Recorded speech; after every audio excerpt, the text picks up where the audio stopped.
बिस्मिल्लाहिर्रहमानिर्रहीम। फ्रेंड्स, आज हम स्टार्ट करें मुहावरे। तो 10 मुहावरे लिए हैं मैंने। पास्ट पेपर के क्वेश्चंस हैं ये सारे। मुहावरे स्टार्ट करते हैं। सबसे पहला मुहावरा है हमारे पास, खून सफ़ेद होना।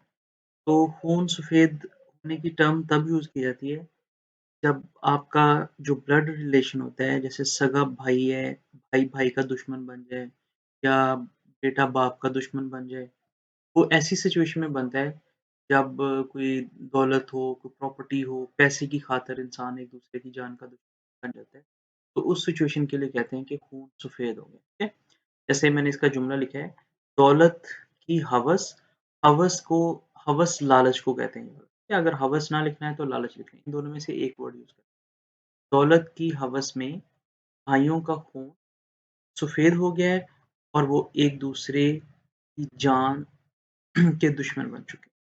ये आपने याद रखना है कि खून सफ़ेद होने के मीनिंग होते हैं जब आप एक-दूसरे के दुश्मन बन जाएँ, लेकिन अपने जो क्लोज़ बन जाएँ, जैसे आप भाई-भाई का दुश्मन बन जाए, बेटा बाप का दुश्मन बन जाए या कोई करीबी रिश्तेदार हो उसका दुश्मन बन जाए। अच्छा, अब सेकंड है हमारे पास खून सफ़ेद होना, सॉरी, खून खुश्क होना। खून तब खुश्क होता है जब इंसान बहुत ज़्यादा किसी चीज़ से डर जाता है, तो उस टर्म के लिए हम यूज़ करते हैं उसका खून खुश्क हो गया है किसी डर की वज़ह से, किसी खौफ की वज़ह से। जैसे इसका जुमला है, शेर को देखकर अहमद का खून खुश्क हो गया, या कोई भी और ऐसी टर्म यूज़ करके इंसान बहुत ज़्यादा डर जाता है। जैसे पुलिस को देखकर चोर का खून खुश्क हो सकता है, या कोई भी ऐसी सिचुएशन या कोई बच्चा चीटिंग कर रहा है क्लास में और टीचर उसको देख लेता है ऊपर से, उसकी वज़ह से, मीन्स कोई भी ऐसी सिचुएशन जिससे आप डर जाएँ बहुत ज़्यादा, इसके लिए हम कहते हैं कि खून। नेक्स्ट है खून का प्यासा होना। अब इसमें खून का प्यासा होने के मीनिंग होते हैं कि किसी की जान लेने के लिए तैयार रहना, ठीक है? जैसे जैसे इंसान अगर प्यास लगती है तो इंसान पानी पीता है, इस तरह ये खून का प्यासा होने के लिए टर्म यूज़ होती है जब इंसान किसी दूसरे की जान लेने के लिए तैयार हो जाए। तो इसके लिए सेम वही जुमला जो हमने पहले वाले मुहावरे में यूज़ किया है, वो हम कर सकते हैं। जैसे खून सफ़ेद होने वाले में किया है, दौलत की लालच में, तो ये एक-दूसरे के खून की प्यासे भी बाँध सकते हैं, ठीक है? इसमें जुमला लिखा है कि खानदानी दुश्मनी में रिश्तेदार एक-दूसरे के खून के प्यासे हो चुके हैं, ठीक है? तो जैसे खून के प्यासे के लिए वो कहते हैं ना, खून पी जाऊँगा तो की जान लेने के लिए, खानदानी दुश्मनी में रिश्तेदार एक-दूसरे के प्यासे हो चुके हैं। जैसे मोस्टली न्यूज़ में आप सुनते हैं कि प्रॉपर्टी के लिए लोगों ने एक-दूसरे को मार दिया या कुछ ऐसा कर दिया, तो ये टर्म्स का प्यासा होने के लिए। अब नेक्स्ट है हमारे पास जान में जान आना। यहाँ पे मैंने इसका मीनिंग लिखा है रौनक आना, लेकिन आपको मीनिंग याद करने की कोई ज़रूरत नहीं है, सिर्फ़ आपने उसको समझना है कि यूज़ कैसे करना है। जान में जान इंसान के तब आती है जब वो बहुत ज़्यादा परेशान हो और उसको कोई अच्छी न्यूज़ मिले कि उसकी परेशानी खत्म। फॉर एग्ज़ाम्पल, किसी ने एग्ज़ाम दिया है और उसको लगता है कि मैं फ़ेल हो जाऊँगा उसमें, लेकिन जब रिज़ल्ट आता है तो उसको पता चलता है कि मेरे बहुत अच्छे मार्क्स आए हैं। उसको ये खबर सुनकर उसकी जान में जान आ जाएगी। या कोई बच्चा डूब रहा है या उसको लगता है कि वो नहीं बचेगा या बीमार है, तो वो बच जाता है, तो भी उसको सुन के घर वालों की जान में जान आ जाती है। तो मैंने इसके लिए अभी जो टर्की में ज़लज़ला आया है, उससे रिलेटेड लिखा है। अर्थक्वेक कहते हैं ज़लज़ले को उर्दू में।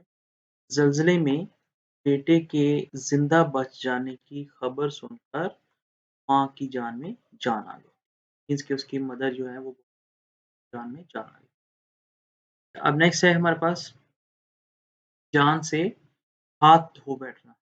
जान से हाथ धो बैठने के मीनिंग होते हैं कि आप अपनी जान गँवा दें या आपकी जान चली जाए। और जान आपकी कब चल जाती है? जब कोई आप ऐसा काम करते हैं जो बहुत ज़्यादा, जिसमें आपकी जान जा सकती है। जैसे कोई तेज़ गाड़ी चलाते हो आप, या कहीं डूब जाता है कोई बंदा, तो उसको कहते हैं कि उस वो जान से हाथ धो बैठा। जैसे मैंने लिखा है ट्रेन हादसे में, हादसा कहते हैं कोई भी जो इंसिडेंट होता है, एक्सीडेंट कह लो, या किसी ट्रेन हादसे में असद जान से हाथ धो बैठा। या तेज़ रफ़्तार गाड़ी चलाने की वजह से अहमद जान से हाथ, या डूबने में, नहर में डूबने की वजह से अहमद जान से हाथ धो बैठा। कुछ भी ऐसा टर्म आप यूज़ कर सकते हो। नेक्स्ट है मुँह में पानी भर आना।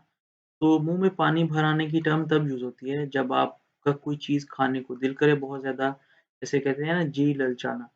कुछ ऐसी आपकी फ़ेवरेट चीज़ आपके सामने आ जाए जो आपको बहुत अच्छी लगती हो, तो आपको उसे देखकर आपके मुँह में पानी आ जाए।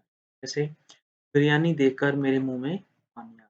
कोई भी ऐसी चीज़ जो आपको अच्छी लगती है, आपने उसको लिख देना है जिसको देखकर आपका दिल करे कि ये मैं भी खाऊँ, ठीक है? तो पिज़्ज़ा, बर्गर जो भी आप लिखना चाहो इसकी जगह पे आप नेक्स्ट है हाथ-पाँव मारना। हाथ-पाँव मारना और एड़ी-चोटी का ज़ोर लगाना, ये दोनों के मीनिंग ऑलमोस्ट सेम होते हैं। हाथ-पाँव मारना का मतलब होता है बहुत ज़्यादा कोशिश करना। जैसे मैंने जुमला लिखा है, अली ने नौकरी की तलाश में खूब हाथ-पाँव मारे मगर कामयाब ना हो सका। जब आप कोई जॉब ढूँढते हैं, के लिए बहुत ज़्यादा ट्राई करते हैं, कोशिश करते हैं कि मुझे अच्छी जॉब मिल जाए, लेकिन वो अनफॉर्चुनेटली मिलती नहीं है। हम कहते हैं कि इसने बहुत हाथ लेकिन वो नौकरी हासिल ना कर सका। या जैसे कोई बच्चा डूब रहा है या किसी बिल्डिंग के नीचे या नहर में कोई बच्चा डूब रहा है, उसको बचाने के लिए लोगों ने बहुत हाथ-पाँव मारे लेकिन वो टर्की में ज़लज़ला है, उसमें रेस्क्यू टीम्स ने बहुत ज़्यादा हाथ-पाँव मारे लेकिन वो लोगों को ज़िंदा बचाने में कामयाब भी रहे और नाकाम।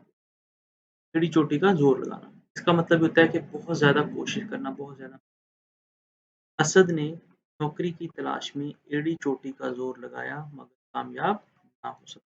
या आप इसका ये भी लिख सकते हो कि अ, अली ने अ, जमात में अव्वल आने के लिए एड़ी-चोटी का ज़ोर लगाया। इसका मीनिंग होता है कि बहुत ज़्यादा कोशिश करते हो, बहुत ज़्यादा आप ट्राई करते हो कि किसी तरीके से आप सक्सीड हो जाओ या कामयाब हो जाओ, लेकिन आप नहीं हो पाते हो या हो जाते हो, इसे कहते हैं हम एड़ी-चोटी का ज़ोर लगाना। नेक्स्ट है जी हमारे पास मुँह से फूल झड़ना।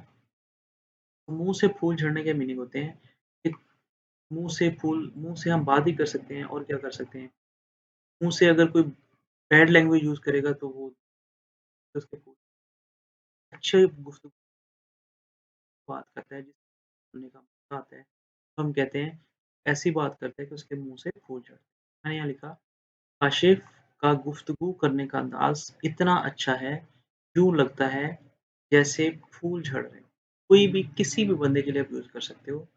जो बोलने का अंदाज़ जिसका बहुत अच्छा है, बहुत अच्छे तरीके से बात करता है, तो हम उसे कहते हैं कि उसके मुँह से फूल झड़ते हैं। जिसकी बात आपको सुनने में मज़ा नेक्स्ट है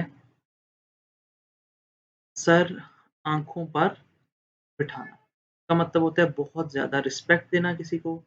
जैसे आपके घर में कोई गेस्ट आए, आप उसको बहुत ज़्यादा क्या कहते हैं प्रोटोकॉल दें, बहुत अच्छे से ट्रीट करें उसे, तो हम कहते हैं कि आपने उसे सर आँखों पर जैसे मैंने इसके लिए जुमला लिखा है,